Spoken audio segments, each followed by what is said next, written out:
the basics here.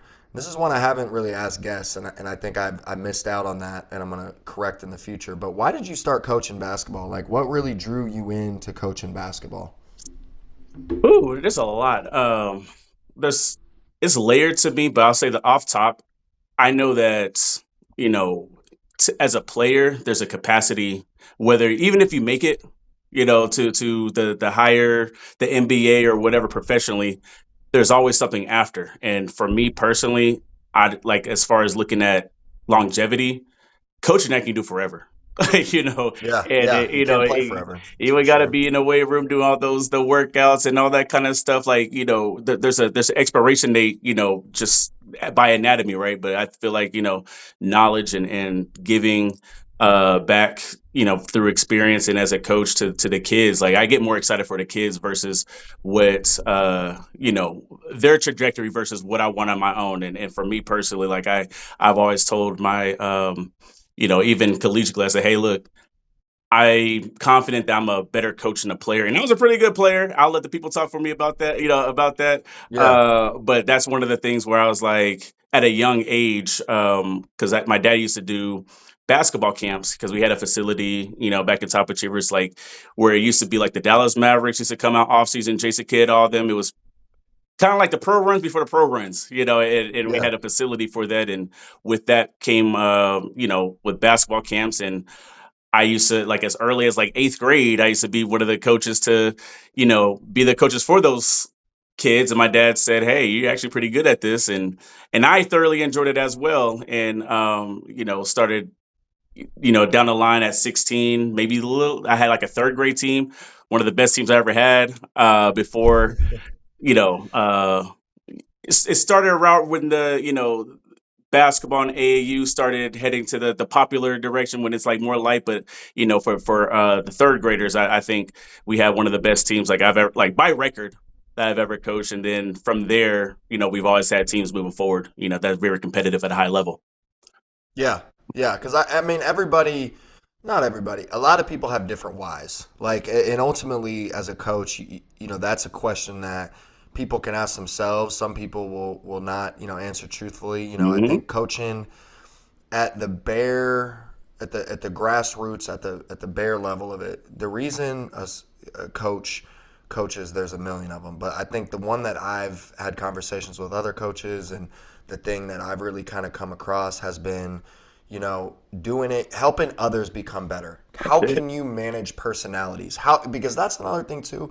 You can coach and say the X's and O's, and I have a deep playbook, all that. For my John Paul team, I probably had 30 offensive cents, but managing personalities when kids come off the bench, are you a good leader, are you a good, or are you more of a follower? And I always tell kids who are thinking about getting into coaching, because I kind of have conversations with my players. I'm like, man, like, hey, once you're done with this, get into it, because you got it. Absolutely, And absolutely.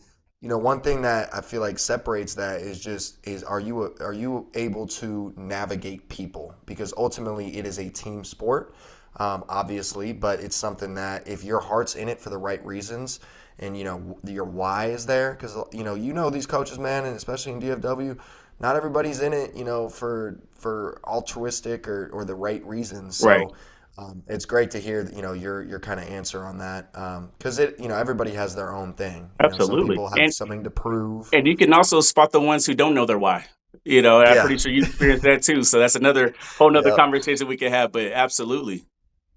Yeah. Well, cool, cool. So switching gears here, this is a question I really like, not only because it's, a difficult question to answer, but because it gives the viewers more of an insight on, just your background. So, who's the best player you've ever coached?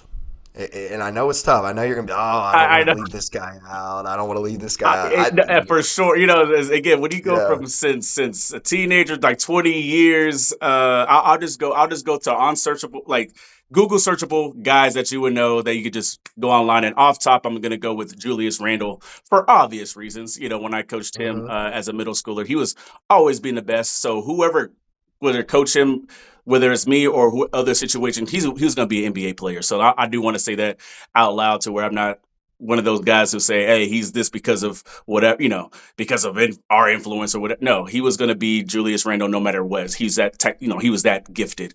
And at the time, he yeah, was actually playing like a year or two up. and still being Julius Randle. So that I think off Yeah. top, uh, he is Google searchable by my best player I've ever coached. But I am going to put uh, a 1B, but it's kind of like on a flip end. I coached Jalen Tyson, but I did not know he was going to be as good as he ended up being. You know? and, Hmm. and so it was kind of like the reverse. He was kind of one of those that, I mean, he put in the work to be exactly what he is, and that's why I give him credit for, because I had him, when he was, um, in middle school trying to fill into his body. So I didn't know he was behind athletically because he was projected to be big, So he was Yeah. a guard moving Yeah. like he's supposed to be a big with the development or the development of a big guy. You know how it takes him a little longer to get the coordination together.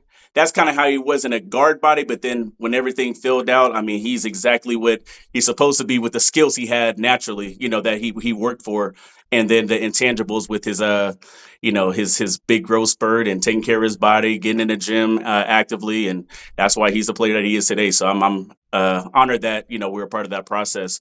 But he's another guy that, again, no credit. He put in the work. He was going to be him regardless. So Yep. Former John Paul Cardinal yeah, alum. Just want yeah, to throw that out there. exactly. Just want to throw that out there. Cool. So this is probably going to be the question in a conversation that we probably spend the most time on. If I had to guess, looking at these questions beforehand. Let's talk about AAU. Okay, what's the culture right now? We've had conversations about this off camera, but let's really break this down, man. I mean, there's so many layers to this. There's so many different directions we could go with this. But as of today, it is February 25th, 2025. What is AAU culture like right now? And we can just go back and forth spitballing. I have so many, so I'm gonna try to get the my main ones starting from today, and kind of if it directs to in the Yeah. past or whatnot. I'm not a big fan of it today, not necessarily by I love the credit I give. I love competing against way better coaches. Like I'm coaching against, college guys, maybe even you one day. Like I love the way Yeah. that, what you got going, because and hopefully it doesn't go too far left, but like the stigma of like, oh, well, you can't do, you know, when they go to their schools, well, this ain't AAU, this ain't, and it's discrediting the coaches. And I do want to make it clear that I love the improvement in the quality of coaches up today. So I'll give that my joy for today. But what makes it weird is that, and I'll probably answer one of those other questions too, is just I don't like this chasing around kids, and they think that they're doing you a favor by putting on your jersey or whatever Yep. that may be. And and at the high school level, they are their own men. They make their own decisions, which is fine. But you also run into the childish decisions that they're allowed to Mm-hmm. make. Whereas you know the loyalty aspect, the commitment, what's needed, and then obviously the underappreciation to a degree, because I am fortunate to where all the guys I've coached and have come back to our in our program to give these kids to pour in based on what they've received when they were under us.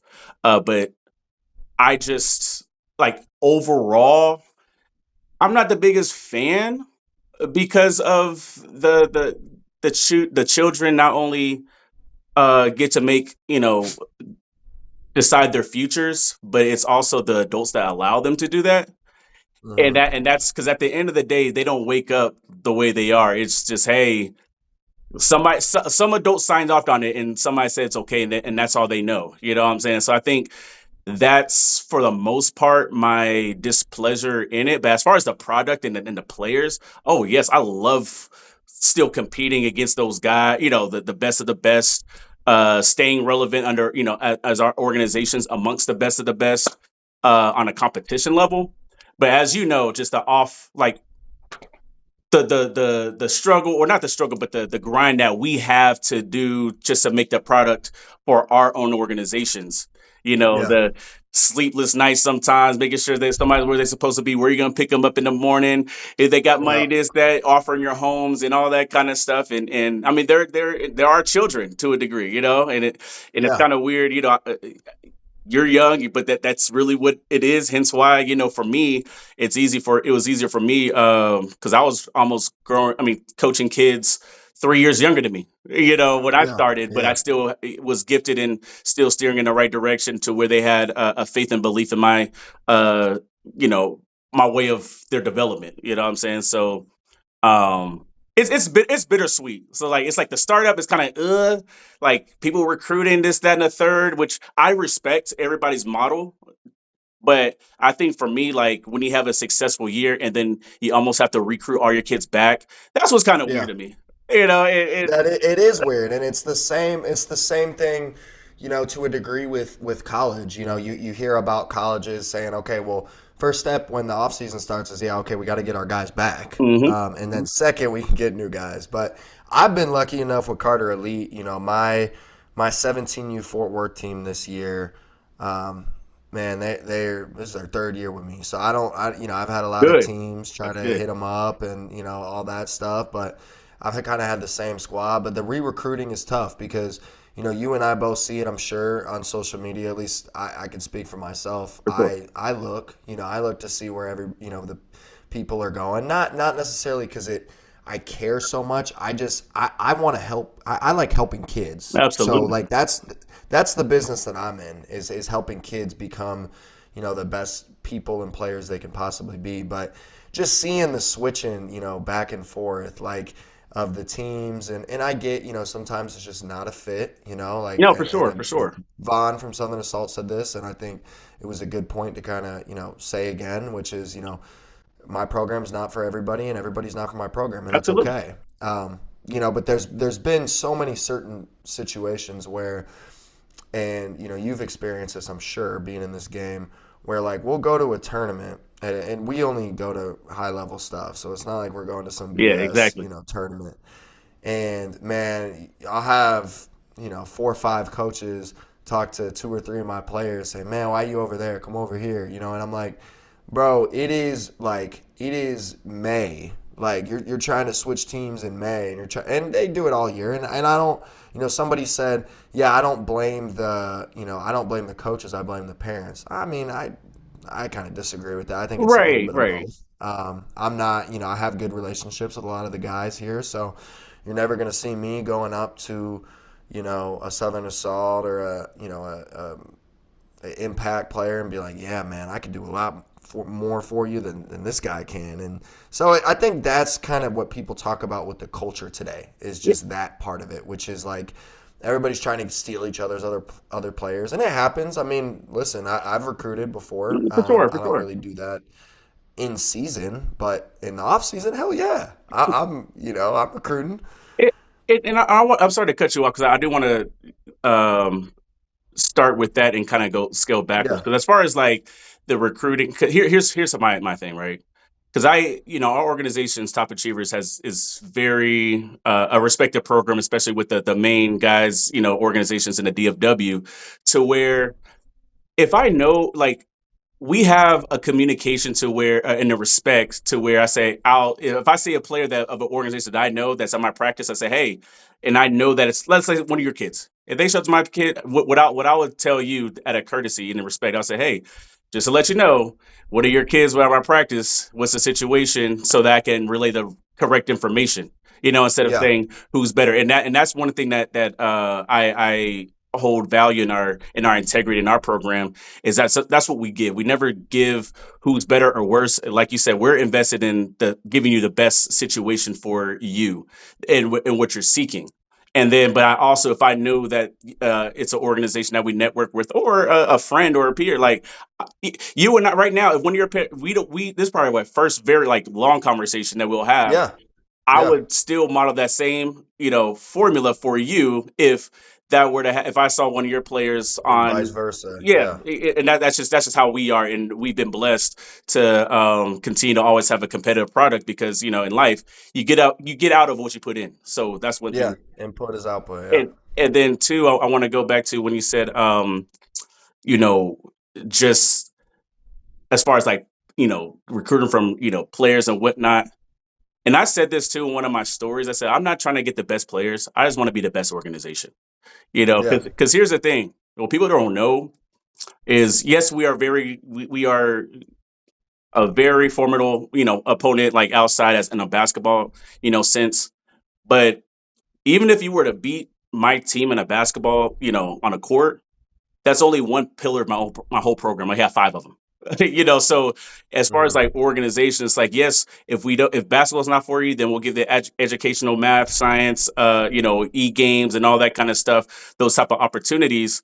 Because again, at the end of the day, we want to develop quality young men and women, because we do have some a young girls program too as well. But it's beyond the basketball. It's like we want to be an organization that we give what you're seeking. So we do take pride in that. And I just told you briefly when we spoke, I said, look, y'all can have the top guys, and I'll take whatever's left, and we'll still make a mess. yeah, And I the reason why I say that is like one thing about me is I have to see it over and over again before I make one bold statement. And it's been years, and that's something that I've been fortunate to always have a competitive product because going back to what I said about kids thinking that they're the leverage. I'm like, look, with or without, we still step, and with or yeah, without, we still gonna fulfill our schedule. With or without, we're still gonna get college opportunities, and we're still gonna win. And there was one time that these kids thought I was playing. I said, look, all I need is five. And a couple of years ago, that's all I had for one of the tournaments, the circuit. I love that tournament, by the way. And hmm we went undefeated with just five guys. So that's for me. I'm just playing the quality competition. I said, y'all thought I was playing, and that's me being confident in my craft and my preparation. I'm pretty sure you take pride in that too, because at the yeah, end of the absolutely, day, win or lose, it is a reflection of you, or me, or so if I'm losing, I'm the loser. If I win, I give credit to the players. But yeah, that's just where my heart's at. And but it's a space and a confidence that I have to have to where it's a aura where it's like I'm not playing when I'm not bluffing when I say these things, these crazy things, because I do it. you know, yeah, yeah. I'm not telling you something that I haven't already done, and that's what I tell. Exactly. That's what I tell the kids and the parents. I said, look, guys, I know how this goes. With AAU, there's a different component, obviously, than school. In school, you have, a period. You have a basketball period, and kids are already at school. So it's like, unless you're not at school, unless you're sick, then you won't make the period. But with AAU, you got to get the kids there. It's a different location. A lot of people are coming from different places. And I just tell the parents, I'm like, look, I know that the games are a priority for you and your son, Right. for some people. But this is not an organization. Carter Elite's not an organization where we ever just play. Hmm. Um, and it will never be as long as I do this. It will never be. So there are implications if you don't come to practice. And if Oh, you consistently don't come, well, good luck. Go ahead. Go somewhere else, man. I'll point you in I'll the even right I'll direction. even take that, and I love that you do that. That's what you're telling me. Is there's a standard and a policy that you hold Yeah. value to which why your organization is doing very well. That's a lot of things that other organizations could improve on overall. Because again, like this year, my policy, I'm entertaining that policy because I think I have really gifted players this year, where they're all starters. But guess what? In basketball, you can only play five. Uh, to where it Yeah. might best around and be like, hey, the first five people who show up to the game are the starters. Assuming that everybody's at practice and everything, is on time and this and the third. But the intangible top, like the expectation is tight. Like Yeah. because everybody wants that opportunity. So if you set that standard and you start to see now suddenly, guess what? They're making more practices. Suddenly, everybody's on time. Suddenly, the communication's better. Suddenly, oh my God, I didn't touch the line at half court like coach told me to, and I'm not starting. Whoops. Like imagine that. You know what I'm saying? So like just having Yeah.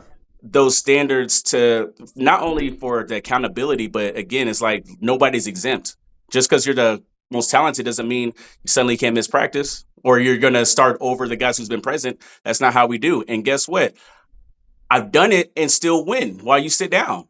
you Yeah. know, Yeah. Same. Same. I'm like, all right, you don't want to play by the rules. Well, that's cool because I'm the coach and this is the program standards. And if you don't meet that, then no matter how good you are, doesn't matter to me because we're still going to win. And that's what I try to tell other, these kids. It's like, look, if we have 8 on the team or 9 on the team or whatever it is, and we have 2 kids missing from a tournament. Right. I'm good. I'll rock with the 6 or 7 that I got. That's fine. I mean, I'm not going to try to go out and get, 2 more kids to replace them for one tournament because, like, nah, man, I got confidence in the guys that I got. I mean, Yeah. and I think that's a big pillar. So, kind of switching gears Go ahead.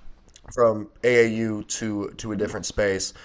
Next question is, what do college coaches want to see from a high school player? And we can go a million directions with this, but just a few things that you've noticed throughout the years. It's crazy. Of course, there's a lot of cliche things, said about, the standard. And what's funny is everything that I give out, like even with my social media platform, when, my TikToks and all those stuff, when I'm talking like this, everything I'm giving is literally from colleges. So Yeah, like when we talk about the intangibles, when they say, okay, so I'll answer one. I talked to one coach just the other day, and they said, look, if that kid played 94 feet defense, I'll sign him right now. Just something like that. And when I bring it to, to the guys, whether it's JV or whatever to our school, or even AAU, and I say a college coach told me, if you play harassing these for 94 feet, there's an opportunity for you. They'll call me a liar. I'm like, I didn't just wake up just to say this. So yeah, yeah. uh What do I get out of lying to y'all? I have kids. I'd rather, what I'm saying? Like, I'd rather just go back in the crib and teach them how to be young men than going out and try to help you guys get to where you want to be. But I'm just giving you guys as many answers as I can at the level that you want to get. So off the top, I know defense is a huge thing, because what used to be a standard is a luxury item now. Because Yeah, everybody is so gifted in offense, which is cool, and it is exciting, but defense hasn't elevated, it hasn't evolved.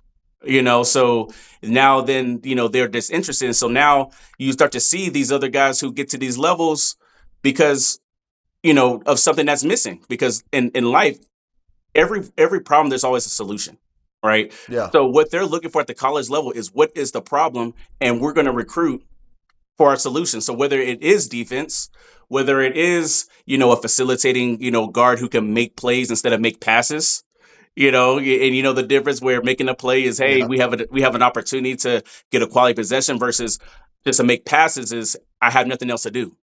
So let me yeah, just get out my hands and yeah, get out the way. And I guess the third one I'll say, and I'll just piggyback off of you, since I, named the two. My third one is impact players. What changes when you're in the game? What changes? So again, it's so there's not one answer, but like, if they see a distinct change with your presence, whether it's scoring or other things, that's louder than any bucket you can get. You know what I'm saying? Because yeah, again, even scoring, because people think I'm like some kind of bucket like hater, bucket getter hater. I'm like, no. If it's impactful, if it case, yes, go. Like, sometimes the impact is your scoring ability. But what I'm yeah, saying, there's other things that you can contribute to where it separates yourself. Because if you're doing the thing that everybody else is doing, where's the separation?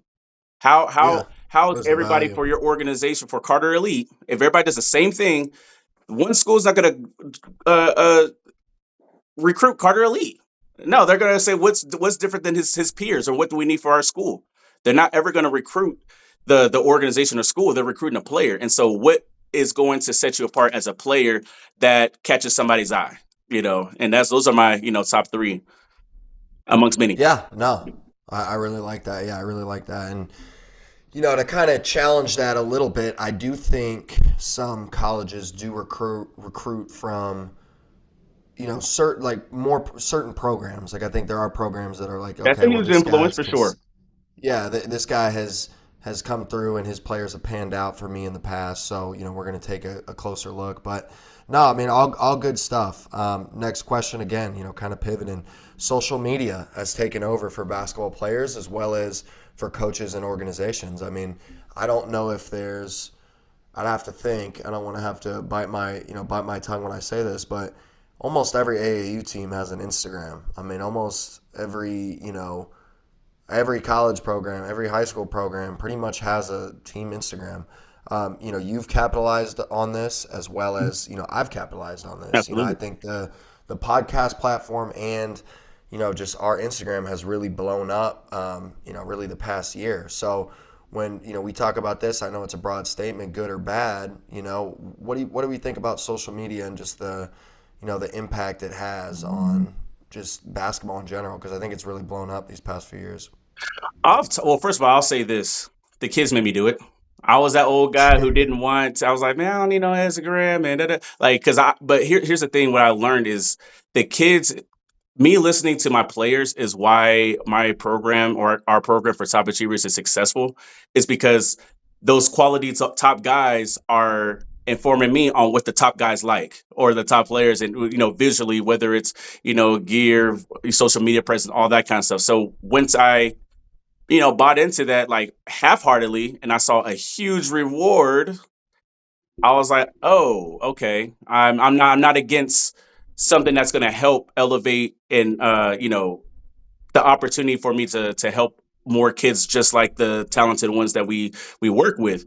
So I think for the most part like it is, the thing I like about it is as long as it's promoting the kids, it's opportunity to, sometimes you can trick somebody. I've been tricked where a kid will say, "Hey, looking for an opportunity," and show me one of the little highlights. I'm like, "Oh, okay, that's cool. Come to my gym," and he was nothing like that, Yeah, But yeah, but at least sometimes visually you get that. It's a good attention getting tool, you know. And in addition to that, like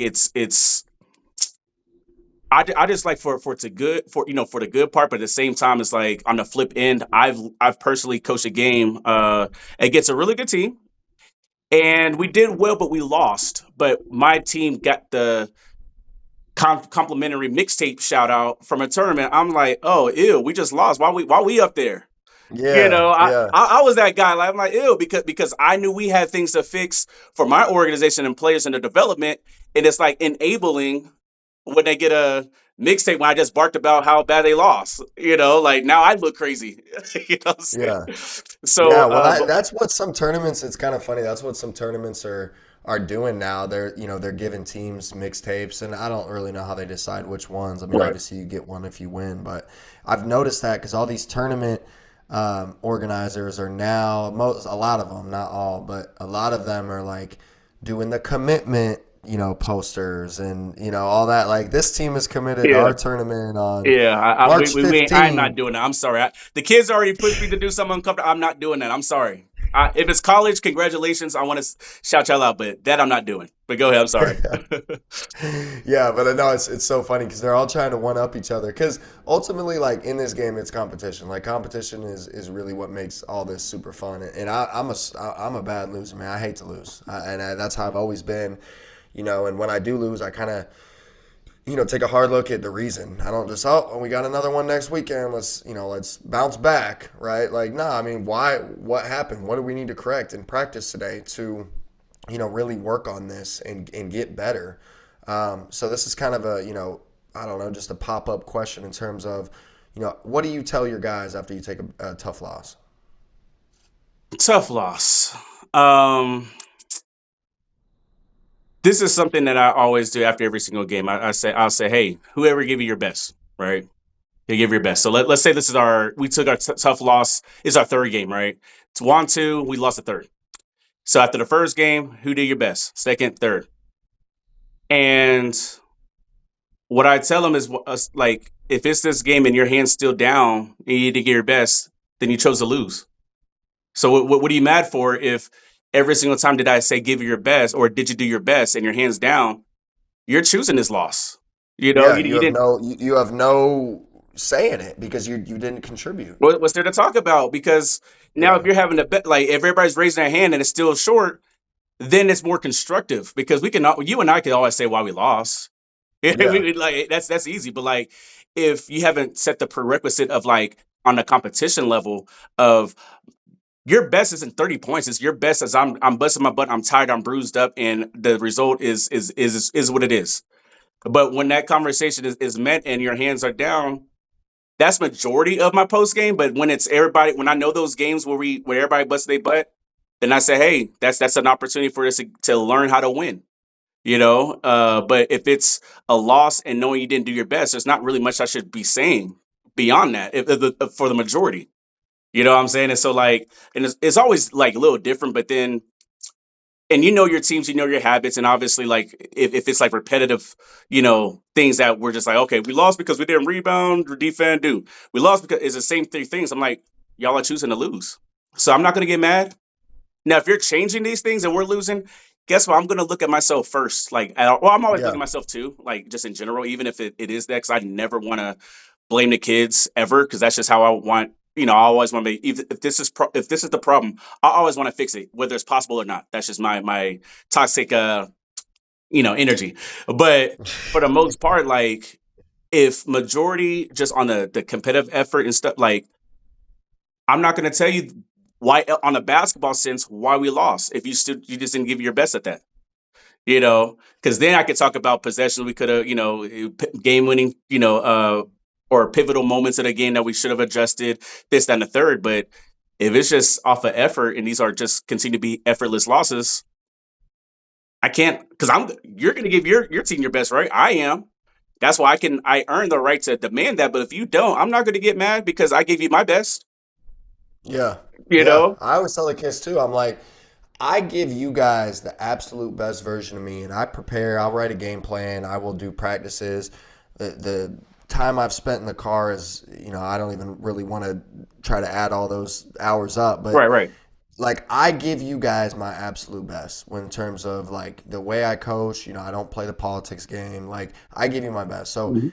I need you guys to step up and do that for me as Do your well. part, And if because we. yeah, I'm sorry to cut you off, but because we did our part by putting you on this platform in front of coaches for an opportunity for somebody to invest in you, whether it's NIL or for a scholarship. Why would you not? Like yeah, we did our you're part. already there. We our schedule is set. We met our deadlines for our registration fees.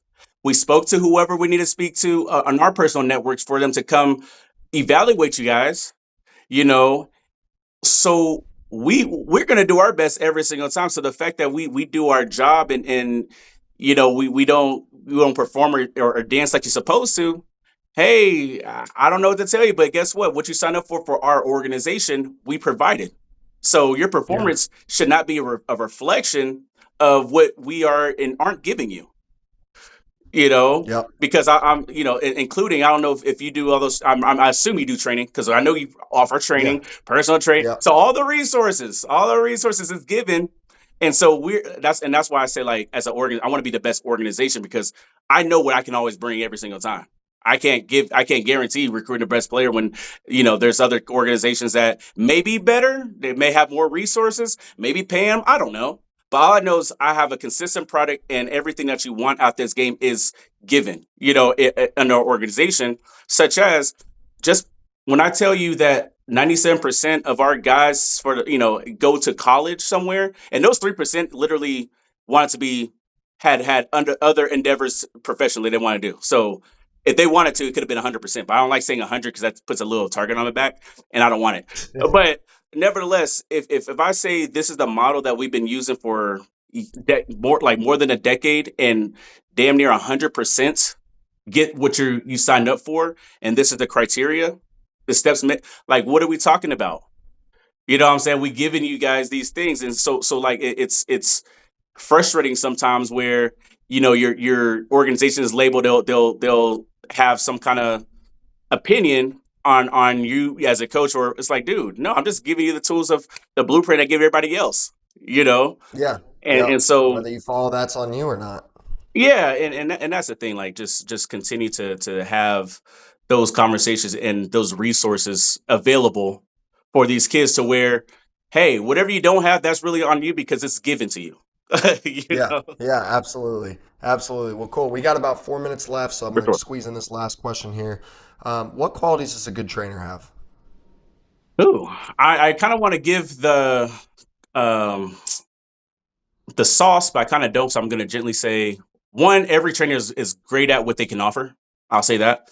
Uh, but for me personally, in my opinion, is which I do take pride in is what you can do today, what you learn, we can do tomorrow in your game. And that's for me. That's why I train for things that are transferable because there is a disconnect from training as an individual that conflicts what is expected of you on your team. And for me, I make sure those are always aligned. So that's, in my opinion, the most for anybody who's training can have intermediate, tracking progression for these players, like short term and long term. Okay. Okay. I like that. I like that because there's a lot of trainers that I feel like, there's that I know that have a lot of like strong, or they have strong opinions on like, okay, you need to do this, this, this, this, and then it'll translate to this. But like, are you simulating game time experiences? Are you just telling them cross, between shot? Like, I no, you're asked not my going to do players, I'm that. sorry to cut you off because I know we're going on time. I asked my players, Yeah. are you allowed to do this at school? And if you can't, we Yeah. switch drills. Yeah.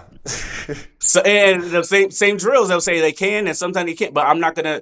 This It's a waste of time if you cannot apply it, or if it conflicts to where you're trying to get more minutes. Like, if you come train with me because you want more minutes, well, what's expected from me at your school, and let's train there. Not, Yeah. I'm gonna put you make you a nice little highlight tape or mixtape, put you on Instagram and get you likes. No, like, what can I give you what you're seeking and what's expected from you, and have a clear direction in your training. And that's Yeah. where I focus on. Yeah, because I also think too that one thing that I've done that has worked pretty well for me is okay, what are you lacking right now? What is something that you really need to improve on? And I know it's a general question, but yeah, coach, I really have trouble going left with contact. I Mhm. really I can't get to two. I can't get to two in the paint without traveling. And I'm like, okay, we're gonna start with that because that's your immediate need. There you And go. that's Every single one. What is your immediate need first that we can apply in our yeah. workout, and then we can have another plan. But you hit the nail on the head.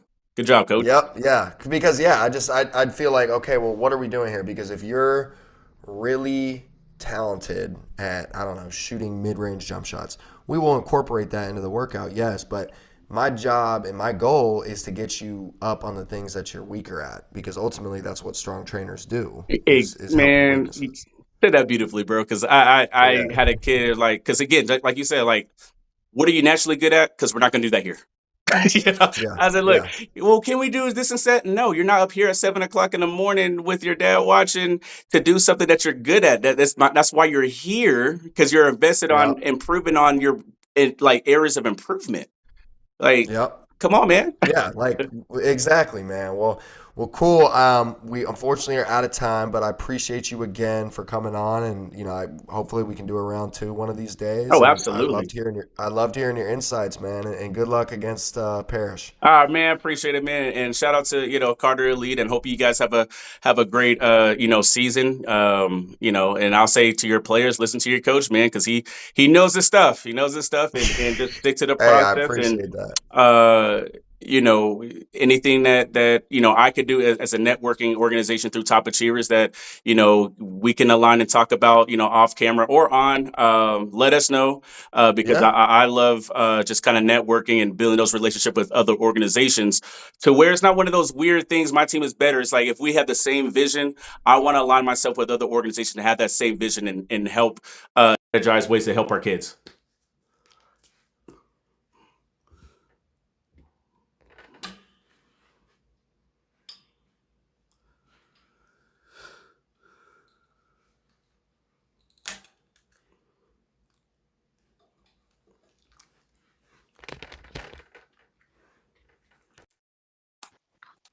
Yeah, Hey man, I was trying to make it in your thing with a bang for your organization, but I appreciate it. hey no man, it's that 40-minute Zoom play. Like I Yeah, I said, this know. is the podcast. This is the the startup podcast. So I appreciate you again for coming on, man. I felt like it was a pretty good episode. Oh, me too, man. That was great. And like I said, I know one thing about this game is that all the subjects that we talk about, it's like a never ending conversation. So, um, you Oh know, man, we can talk for 2-3 hours about it, man.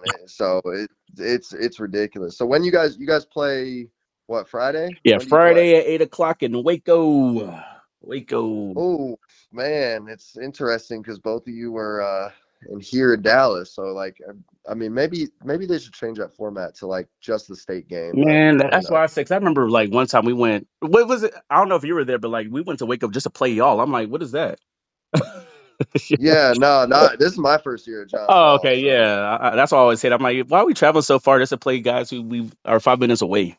It's weird. Yeah, we can play them at the house, man. Yeah, that's crazy. But no, I mean it'll be good. And who else? Who's on the other side? Is it St. Mike's and Antonian, or who's on the other Yeah, side? I haven't looked, but I remember like one of those teams are supposed to be pretty like almost just as good as Parrish. Um, Yeah, St. Mike's is pretty good. maybe If I'm, that's the one because I mean that's yeah, the pick. But like I said, man, we just gotta catch them slipping for one game because yep, they've been that's bleeding for it. the last two. So hopefully we do our what we can within our capacity because and then not only that is we got to do it again. That part, man. No, but it's been a good year.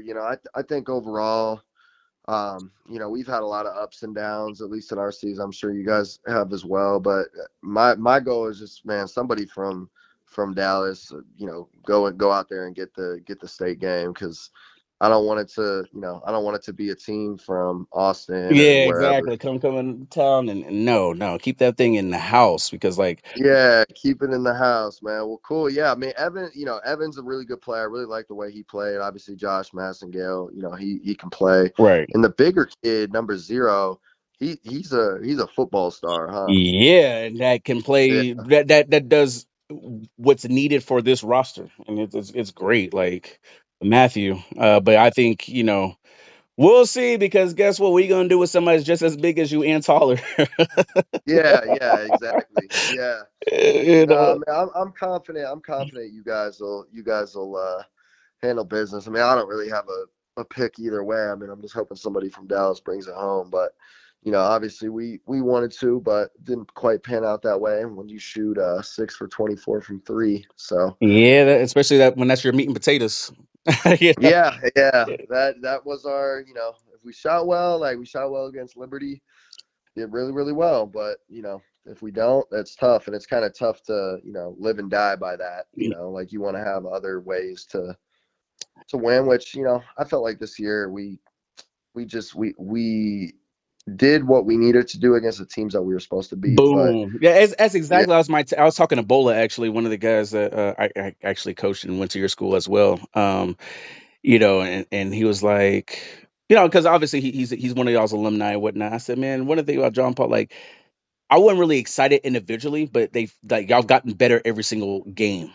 You know what I'm saying? Like, yeah, every matchup. And I actually texted your coach Dan that was it was enjoyable to watch because like the first two games I hated because y'all looked bad in my opinion. But I'm not a big fan of our team either on naked eye. So so they match up well.